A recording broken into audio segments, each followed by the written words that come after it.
Looking at this graph here, we know that that actually says f prime. We are looking at the graph of the derivative. Now let's see, option A, f is discontinuous at 4. F is discontinuous. What does a discontinuous graph look like? Maybe something like, maybe if there's like a hole, or maybe if you have something with like some sort of an asymptote. But notice in those instances, if you had like a hole or an asymptote or something like that, then the derivative would not be defined. It wouldn't even exist, much less be continuous. But here the derivative is continuous, so it's not A. Now for part B, it says f is decreasing from 4 to 7. That is false. Think about it like this. Let's say I drew a number line for the derivative. And by looking at this here, I am going to make a cut at the number 5. Pick test values like 4 and 6. If I plug 4 into the derivative, which the graph is, if I plug in 4, I get back a number that's positive. And any number before that's also positive. What about 6? If I plug 6 into the derivative, the y coordinate is negative. So what is this saying? So let me scratch off the 4 and 6. We don't need them any longer. So before 5, f prime is positive. After 5, f prime is negative. What does that mean about f? That means that f is increasing less than 5. And that means f is decreasing after 5, right? Because if the derivative is positive, the original is going up. If the derivative is negative, the graph f is going down. So here, before 5, it's f is increasing. That's false, because here, it says that f is decreasing from 4 to 7. That's not true, because 4, that's 4 right there. And at 4, since the derivative is positive, the graph is increasing, f is increasing, f is increasing, but they're saying f is decreasing. Sorry, it's not B. For part C, it says f is constant. From here to here, it's tempting to say that. That's false. F prime is constant from 0 to 4. But watch what would happen. Suppose that f were, in fact, constant from 0 to 4. If f was constant, then that means that it's perfectly horizontal. Not at a slope, but perfectly horizontal. If f was constant, then the derivative of the constant would be 0, and the derivative would be on the x-axis. It would be resting directly upon the x-axis, which this isn't, so it's not C. Option D, it says that the output of 5 is less than the output of 0. We don't know that because 5 is there, 0 is 0. Again, they're trying to trick you into thinking that f prime is f. Look, it's going to be E, I'll tell you why. Because from 0 to 4, notice that the derivative is positive. If the derivative is positive, look at the number sign. If the derivative is positive, then that means that f is increasing. F is going up, it's going up, it's going up. From 0 to 5. From 0, we're going up, we're going up. So at 2 versus at 3, we're going up between 2 and 3 because we're going up between 0 and 5. So for sure, the y coordinate at 2 could be here. That means the y coordinate for 3 would be above it because we're going up, we're going up, we're going up. So it's going to be option E for sure. This one's here it's kind of the same thing. So this is, I think it's actually the same picture, and that's still f prime. And this is what I want to do here. Let me make a number line for f double prime. And I actually want to make a cut. Let me make a cut at the number 4, and I'll tell you why. I don't exactly have the picture for f double prime or the equation. So if I were to pick test values, I'd have nowhere to plug them into. So think about it like this.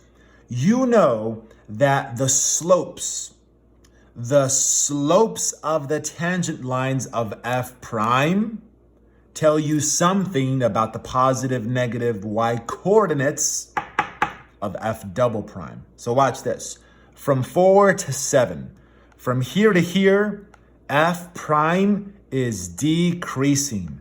So these tangent slopes, these slopes of tangent lines are negative. which means that the second derivative from 4 to 7 is going to be negative. And if the second derivative is negative, that means that the original f is concave down. I'll write CD for concave down from 4 to 7. And that is option, because you want concave down, that's option D for that problem. So we want to apply a trapezoidal rule to this data there. Now this here is going to be your trapezoidal rule. We have b minus a over 2n. And notice here we have f of a, f of b. And everything in between are going to be, see, these are going to be y coordinates. This is an output. This is an output. This is an output. And these guys are also outputs, but the ones in between get multiplied by 2. And the original output and the final output stay as is. Now here, the x's are inputs, y's are outputs. So what I'm saying is that we're gonna take 1.62, plug it in there. And you see that 12.13, that goes here. You see that 4.15, 7.5, and 9, those are gonna get multiplied by 2, there, and there. And then A and B is the interval. We're going from 1 to 5. So A is 1 and B is 5. And they tell us right away that N is going to be 4. So let's make all of those substitutions. And see, I believe this is what we want. We have B minus A over 2 times N. And then we have f of A is 1.62. F of B is 12.13 because B is 5 and A is 1. And then we have these center cluster output values, which get doubled up. And then if you do all this, and if you respect their desire to round to 2 decimal places, it ought to be the case that you get about 27.53 for this approximation. So we're not getting into the theory behind this. I don't explain where this came from. I'm just showing you how to get the right answer. And it's gonna be option D. Now, this is one of those like position, velocity, acceleration. So remember that position is the original, velocity is the derivative of position, and acceleration is the derivative of this. It's the second derivative of that. And what are we given? It says the acceleration is 2 plus 6t. Acceleration is 2 plus 6t. Now we know that velocity is the antiderivative of acceleration. So integrate. Take the antiderivative of that, that's 2t. Take the antiderivative of that, that's t3 squared, because this derivative is that there, but there could have been some constant. And we have to find that constant now. They're telling us that for time 0, the velocity is 3. So when this is 0 and when that's 0, the velocity has to be 3. You know what that means about C? That means that your original velocity has to be 3. Because if you plug in 0 for time, these disappear and you're left with 3, which is what must happen. Now, let's keep going backwards. Take the antiderivative of velocity to get position. Usually they use S for position, or at least I did in high school, and I've been using that ever since. So take the antiderivative of each of these pieces, and let's see if I believe what I just wrote down.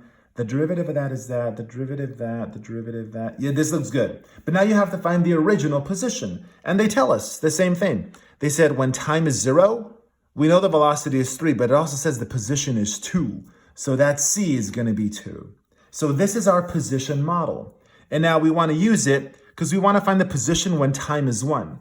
So put 1 there, 1 there, 1 there, and you'll see that at time equals 1, the position is 1 plus 1 plus 3 plus 2 is 7. And there's no units attached. It's just going to be 7, option D. And I think this one's kind of the same thing. Position, velocity, acceleration. They said the acceleration is 12t. And so let's take the antiderivative. So that would be 6t squared plus c. And we need to know the initial velocity. But it says that it starts from rest. Where does it say? Right there, it starts from rest. So the initial velocity would be 0. So it's just like that because it starts from rest. And take the antiderivative of that. So that should be position because the derivative of that would be this. And the derivative of this would be that. And this has some potential initial position. But I think that it says that it starts at 0. It's starting at rest. Pretty much everything is going to be just like this. We're going to have just 0 for all these constants. Now we want to know how much distance is covered during the first 3 seconds. So at time equals 0, our position is going to be 0, because if you plug in 0 into position, you get 0. What about at time equals 3 seconds? If you plug 3 into t for position, 3 cubed is 27 times 2 is 54. Now, I do believe that this particle was always moving forward. It was never going forward and backward because the velocity is always going to be non-negative. It was always pushing ahead. So there's no backtracking. So the distance covered would essentially just be 54 because we started from 0. And so I'm like 99.99% sure of that. So I'm going to say option D. So what are we trying to do? We're trying to find the volume of a solid. And let's make a model of this, shall we? So here is going to be our model. We have y equals x squared. This is a really bad parabola. Oh my gosh, this is terrible. And then we have y equals 4. 1, 2, 3, 4. That's this guy here. And then we are going to take this region and we're going to revolve it around y equals -1. So down here, this is going to be our axis of revolution. And that's why I wrote down washer. This is going to be a washer. Where here in green, that's going to be the inner radius. And here in baby blue, that's going to be the outer radius. And this is the model that we use. We're going to go, volume is a to b, pi. This is going to be the outer radius minus, and this is going to be the inner radius. We know that this point of intersection has a y coordinate of 4 because this is y equals 4. And because this is y equals x squared, the x coordinate has to be 2 because 2 squared is 4. Similarly, this is -2, 4. So we know that our integral would go from -2 to 2. This pi can be pulled out to the front. It is a constant. I need something squared. I need something squared. This one here is the outer radius, this outer length, this blue length. How long is this blue? Well, think about it like this. Let me put my finger right here. This blue here is always going to be 4 because this is 4, this is 4, all because it's fixed because this is flat. So it's always 4 plus this little gap of 1, which means this height is always 5. So my outer radius is 5. Now the inner radius is tricky. This one here in green, because let me cover this up. This little snippet here, that little baby piece, notice that this is a y coordinate. It is the height of this function, which is pretty much just x squared, because this is a y coordinate and y equals x squared. So from here to here, that's x squared, but it's always increased by 1 because there's always this buffer, this little region of 1. So what I'm saying is this is x squared plus 1. That's the inner radius. So now if you simplify this algebra inside, and if you clean up the mess inside, it's going to be -2 to 2. That's what you get inside. But that's not an option if you look carefully, because they're doing a little, they're doing like a symmetry trick, where instead of going from -2 to 2, instead of all of it, let's just do this half. Let's just go from 0 to 2, but we're going to double to account for the missing piece that was neglected. So this here should be it. And if you compare and contrast, I do believe that it should be option D. So that's my final answer for that one, option D. And if that's not the case, please let me know. But I'm pretty sure that it's going to be D.